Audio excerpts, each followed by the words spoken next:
He's one of our favorite guests. Always love chatting with Tyrann Mathieu, who's back here in the Rich Eisen Show. How you doing, Tyrann? Rich, how you doing, man? I'm doing fine. Well. So let's get right to it.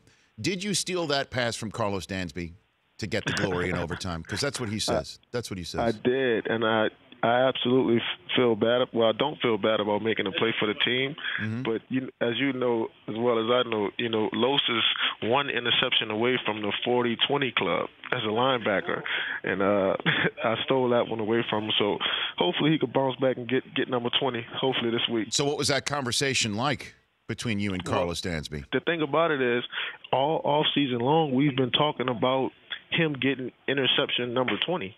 So. I hated to be the guy to steal that from him, man. So let's get.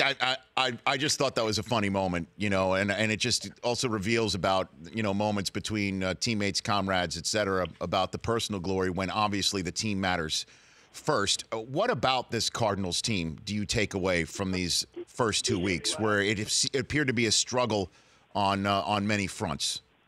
Yeah, I mean we've had our fair share, adversity, throughout the first couple games, but we've been through that.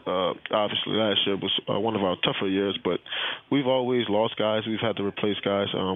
We've always played bad, maybe on defense, and the offense had to pick up the slack, vice versa. So, we're a team, and we always try to put the team first. And but yesterday, Sunday rather, we definitely needed that win because you definitely don't want to start the season 0-2. What is it like on a sideline when things aren't going your way?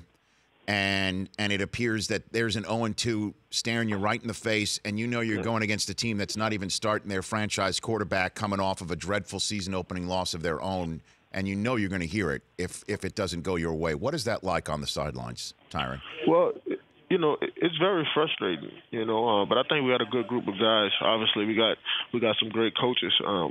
We have some great leaders, and they all kind of pull us together. And I think that's what happened on the sideline. We never felt like we were out of the game. As a defense, we just felt like we had to create more opportunities for our offense. And in the end, we did that. Carson came through. Made some big plays when we really needed him to. And that's what the team is about. And I know there's the next man up mentality always in the National Football League, perhaps in more than any other sport. But how has the team handled the loss of David Johnson? Well, you can't replace a guy like him. You can bring in whoever you want to bring in. Anytime you lose a running back like him, a guy that can, just completely take over football games. A guy that, basically our offense is kind of driven around. So, but like I said, we got great leaders, especially on offense, with Larry and Carson and, Chris Johnson. He's still a great back in this league, and he can get it done. So we got a lot of guys that are going to have to pull a weight for us. But, we definitely going to miss David. Really can't wait till he gets back, with us.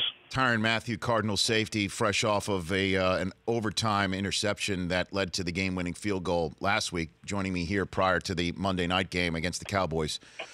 So I'm sure you were flying home during that Denver-Dallas game, and, film session is underway.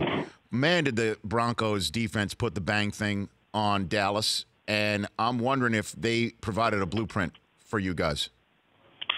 Well, I think every NFL team is different, but we're definitely going to look at the Denver game and, any other game that, posed a problem, for the Cowboys. But, that's still a great team. Maybe they had a bad day, and it's tough to go on the road in the NFL, especially, in environments like Denver, Seattle, even our place in Arizona. It's tough to go in those places and get wins. So, we'll take it with a grain of salt. We'll look at the tape, see what actually happened, and we'll move on from there. But it's going to be a physical football game. I know those guys pride themselves on running the football.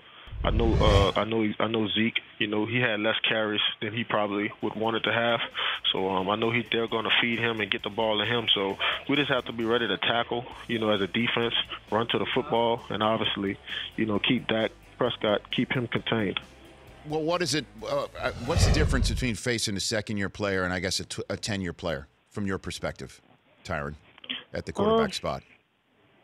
Well, anytime you face veterans or any guy in the league, that plays your team often, they kind of get a tendencies. They pick up on tendencies of what you like to do as a defense. They basically know what coverage you're in. They know what safety's blitzing.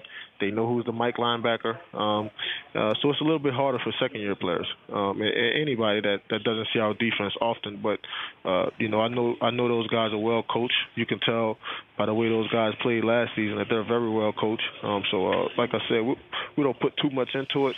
We just have to be prepared for all scenarios come Monday. Tyrann Mathieu, Cardinal safety, joining me here. Moments ago, I was talking about the offensive line play in this league has just been subpar, to say the least, over the first 2 weeks of the season. It's now been 6 years since the new collective bargaining agreement has given coaches less leeway on when to put pads on folks like you, and when they can actually get you into buildings. I'm wondering if we're seeing the effects of the new CBA that's not so new anymore actually show up in early September games where the play's not as crisp. Tyrann, what do you think? Well, I think it's two different cases. Obviously, the one you just mentioned, especially with interior guys, anybody on the line of scrimmage, even linebackers and tight ends and running backs, for the most part, I think those guys, definitely need to be in pads more. Just because it gets so dirty down there. It's a lot of communication, and you can't quite get the look you need as an offensive lineman or defensive lineman without pads on. So those guys aren't used to playing flag football, so they definitely need the contact. They need to communicate with each other. And they're playing these defensive linemen, hundreds of millions of dollars nowadays. So I think a lot of these guys are hungry. They're trying to get their check. Well, they're also bigger, right? I mean, they're bigger than before. At least from my perspective, seeing at the combine every year, Tyrann, I'm seeing guys who are bigger, stronger, faster every year. They're leaping higher. They're faster down the 40-yard dash line. I'm wondering again if the field is being tilted away from quality offensive line play that makes the offenses different, and maybe it's time to do that because defense certainly doesn't get the rule book help sometimes. Yeah, I mean, these defensive linemen nowadays, and even outside linebackers, they're just freaks of nature. Von Miller, Khalil Mack. I mean, you look at these guys in person, you just like, me personally, being 5'9.5" and 185 pounds, I shouldn't even be on the field with these guys. You got Chandler Jones too, right there in your building. I mean, right, exactly. So I played with Calais Campbell. Oh my God, who should have been a power forward, for the Houston Rockets. So it's like, yeah, like these guys are just not normal. Yeah. By the way, I have prior to last month seen a solar eclipse, and that is when Calais Campbell stands in front of the sun. That is a solar. That is a solar eclipse. I mean, that guy is huge. Absolutely. On Saxonville. I am mandated to ask you before you go what happened against Mississippi State, Tyrann. What happened? I have no idea what happened. I know a few of our touchdowns got called back. So that's tough. And even in the SEC, we were just talking about going on the road in the NFL, but I've played in the SEC, and going on the road against a quality opponent, it's always tough to get a victory, especially if you're shooting yourself in the foot, getting turnovers, not scoring touchdowns, getting penalties. So I expect those guys to bounce back, and I know that they'll bounce back this week. All right, Tyrann. Next time I see a pick, I understand what the game circumstances are. Number one, don't steal it from a teammate that's looking for a milestone. and number two, don't slide. Take it to the house, hold it up like Dion would want you to, and then show me what you got with these relaxed celebration rules. What do you think? I got you next time, Rich. Okay, Tyrann. You got it. We'll chat soon. That's all right, thank you. You bet. That's Tyrann Mathieu. The Rich Eisen Show. Weekdays at noon Eastern on radio stations across the country and audience. If you like that, download our app. Please, just if it's a memory thing, just delete other apps. You don't need those apps. This app, the Rich Eisen Show app, you need that.